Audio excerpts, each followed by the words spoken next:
Hi everybody, welcome back to the Hobby Homestead. I'm going to be pruning my tomatoes today, pruning and trellising, and I thought it would be a good opportunity to bring you along and show you how I maintain my tomato plants. There are lots of different ways to trellis your tomatoes, and I have to say my favorite way is to put them up on a cattle panel trellis. I've done that every other year, except for this one year at my old house where it just wasn't conducive. I wanted to grow too many tomato plants for the amount of trellising that I had in place. So that year I experimented with the Florida weave style of trellising. This year, I've had to move my tomatoes away from where I had that cattle panel trellis because I had some soil-borne fungal issues. It was called alternaria collar rot. And so I did a bit of crop rotation this year, moved my tomatoes as far away as I possibly could in my suburban lot. I don't have those big wire fences, the cattle panels, in this area of my garden where I've put my tomatoes. So this year I'm going to be doing Florida weave again. Florida weave is like probably the most low input, low cost method that you can do for tomatoes, and a lot of people swear by it. Even like large scale producers will swear by it. Really all you need are some stakes in the ground, some sturdy stakes. So in this 8-foot expanse, I have one stake on either end, and they are 7-foot metal T-posts that are driven into the ground about 3 feet. It gives me just enough security to hold up how many do I have here? 5 tomato plants in this 8-foot long row. Now the reason why you want to hold up your tomato plants is because they are a sprawling plant by nature. They like to sprawl along the ground, and wherever they touch down, they're going to put in roots into that ground, and they're just going to take over the space, which is great when you want a really healthy plant that can withstand a lot of things. It can withstand pests, it can withstand damage, because technically it's a bunch of new plants at this point. It's rooted itself all over the place. It has a whole bunch of new shoots and growths and points of contact. The problem with that method, though, with letting tomato plants sprawl, is that anything else crawling along the ground with those tomato plants can easily eat your fruit. Tomatoes that are sitting in the dirt are much more prone to getting nibbled, and also like foliage and things that are laying on the ground are much more prone to soil-borne diseases, fungi, other pathogens that can splash up from the soil onto the leaves. And so I like to keep my tomato plants well tied up and well pruned.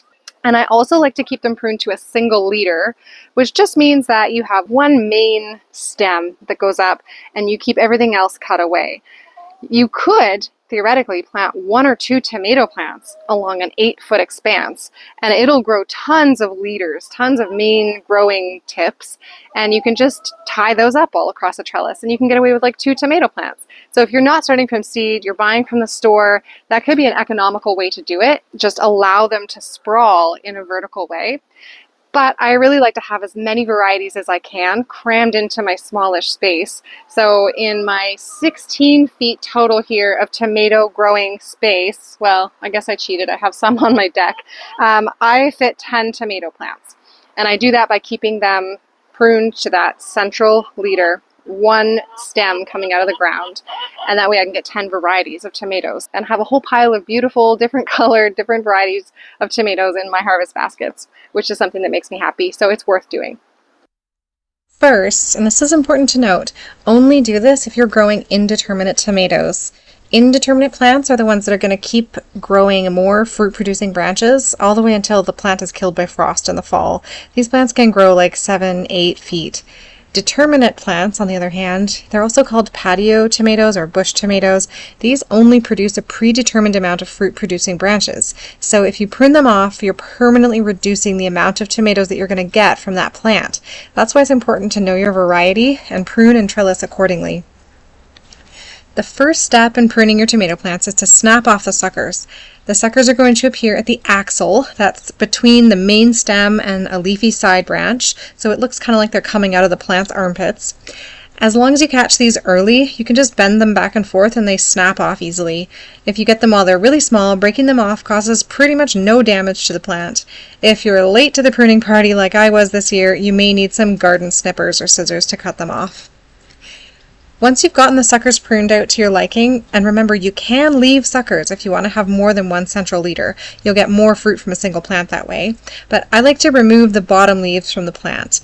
So leaves touching the soil are more prone to catching soil-borne pathogens, and branches that are shaded by the taller branches won't do as much photosynthesizing anyway, so they're kind of useless. I really like to keep the bottom area of my tomato plants cleared of side branches just to promote optimal airflow, especially around the soil level.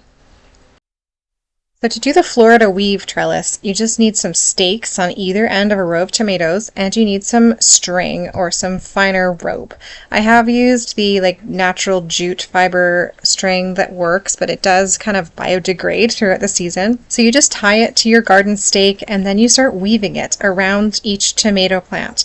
Once you get to the end of your row, wrap it around that far stake and then you start weaving it the other way back around your tomato plants.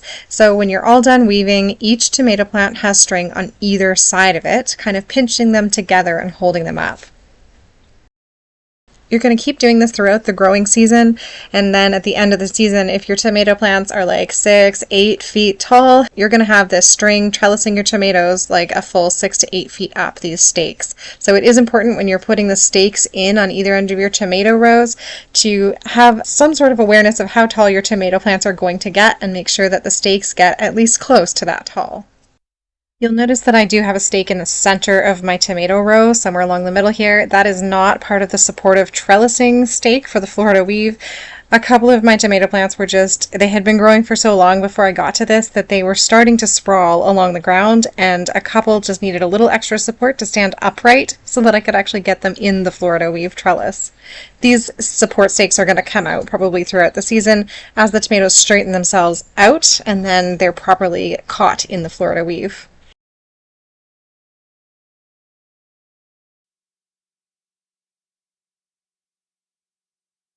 And now I'm going to use the last little bit of time that I have in the garden to enjoy some haskaps. You may have heard haskaps can be a sour berry.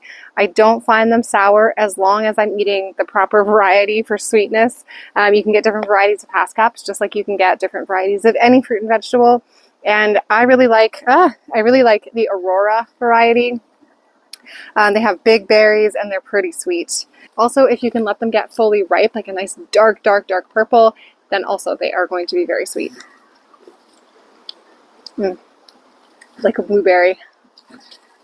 You can't get enough of them. Thanks for coming along as I pruned tomatoes and got them trellised up. This is an ongoing task in the garden throughout the growing season. I'm going to weigh in at the end of the season to see how I like Florida weave this time around. Last time I did it, my conditions were a little bit different. I tend to prefer the big metal trellises or a fence panel to trellis my tomatoes to, because I'm worried about strong winds in the summer, windstorms, thunderstorms coming through and breaking my branches off my tomato plants. So when they're secured to a sturdy trellis, I feel a lot more comfortable. However, in my past season using Florida weave, I actually didn't have any breakage. None of the plants snapped over in the wind. So maybe that's nothing to be worried about. I'm going to give it a second shot though this season and see how I really like Florida weave compared to a more secured trellis system. If you enjoyed this video or you want to see more content like this, consider subscribing to my channel. I post every week, at least once a week. At this time of year, it's usually more than that because there's so much to talk about and so much to show. I'm really glad that you clicked on this video and you came along with me and joined me today, and I hope that you'll come and grow with us.